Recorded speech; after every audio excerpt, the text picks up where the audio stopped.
Thank you, sir. Just asking about the Brexit NGO. Yes. Nothing else. And you know, just today is come out. I have got the paper in front of me. Very good. So I'm ready. High Court judges. Yes. Come out today. Yes. And what do you think about the effect, about the judgment? Yeah. It's disappointing. Yeah. But I don't think it will, in the long term, it will interrupt Article 50. I think it is come from people who can't quite accept the result. And still doing what they can to remain within the EU. But Britain has spoken. There's been a majority of that want to leave, and the government, when they sent out a leaflet, said that we will implement the will of the people. We'll accept the result. We'll implement the will. And people have said they don't want to leave. So the government is appealing the decision. But either way, we'll make it work. And I think there's certainly enough members in the House of Commons that will allow us to leave. House of Lords may be a bit different, but I'm sure we'll work it through. And what about the Brexit? Theresa May, before she said that Brexit means Brexit, and she's got a plan to trigger Article 50. Yes. And by next year, before March. So, is there anything affected by the judgment as well? Well, what is frustrating about it is that a lot of people rightly say that we want to reduce the amount of uncertainty. Yeah. That will be for business, it'll be for people that are living here, that have come from another country within the EU, that are uncertain about their future. And we want to give them the certainty. We want to make sure that we can go ahead and get this done in good time to help with certainty.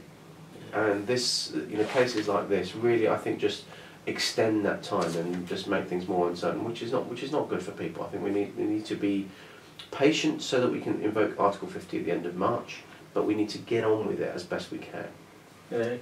And what about the free movement? The European Union demand that free access their people, and then what about the single market? If we don't get any access about single market, well, look, what about the effect of our business? Yeah, I mean, in the lead up to the campaign, when I was campaigning to leave, I talked about having a fairer immigration system. I talked about having a situation which is unfair at the moment, when you have youth unemployment in Greece, which is 50%, 40% in Italy, 40% in Spain. You have unskilled people from there without a job being able to come here because we're creating so many jobs. Yes. But you've got skilled people from Bangladesh, from India, from America, from Canada, from Australia, all around the world, the kind of people, the exact kind of people that we actually need, and they're behind the queue.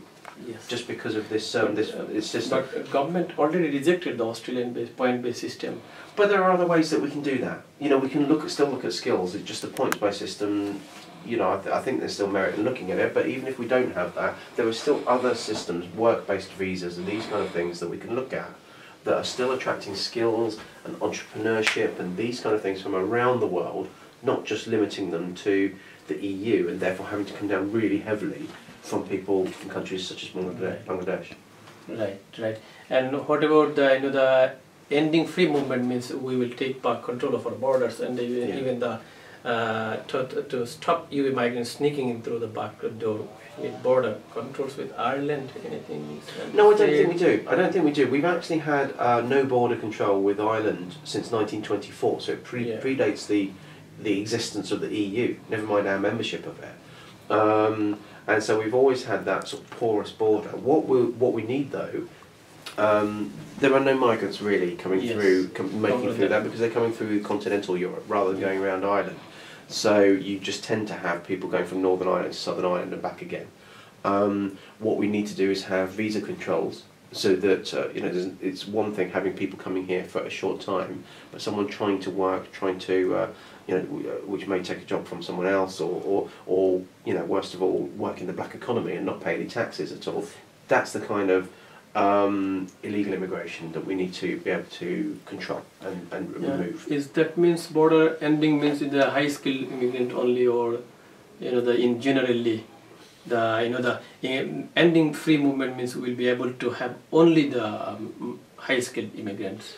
No, I mean it's trying to get the type of immigration that we want and that we need. The Bangladeshi carrying industry also facing a lot of troubles. But that's skills. When you talk about skills, you're not just talking about IT. You're not just talking about highly technical medicine or things like that. You can be talking about curry chefs.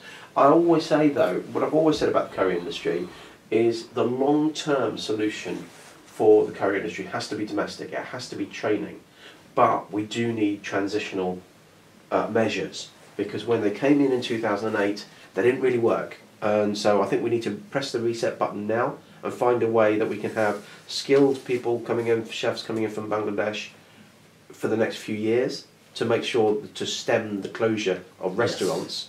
But we also need to be working on a long-term solution as well, which is really domestic training, it's better marketing, and all of these kind of issues as well. What about the back again Brexit? If leaving the EU will enable us to reduce burdens on the business, anything, any other way? Well, look, I mean, for burdens and business, if you think about it, one of the reasons you talked about the single market earlier, there's only what 6% of UK businesses that export. Yeah. And then not all of those obviously export into the single market, into the EU, but 100% of the regulations and 100% of directives that the EU publish apply to businesses here. So curry restaurants, you're not going to send a takeaway to Greece from Tower Hamlets or Sutton or wherever. You're not going to be exporting that, but you still have to be subject to something coming from Brussels. It's a little bit of red tape that we can hopefully remove from you. Obviously there's a lot of things that you need to keep up within the food industry because of hygiene and all these sort of things and what have you, which is good, but you don't want to be subject to red tape coming from Brussels. We can control that here, despite the fact that you're not exporting. Thank you very much. At the end, do you want to give any message for our community, like as Bangladeshi, Indians or Pakistani? Yeah, look, I always love, as you know, speaking to people that make up your audience from your TV station, because you play such an important role in British community, but not just economically. We're talking about the curry, but culturally, the communities and the benefits that you bring in that way with our friendship. But I would just look on Brexit as a let's look for the positive. Let's look for the opportunities.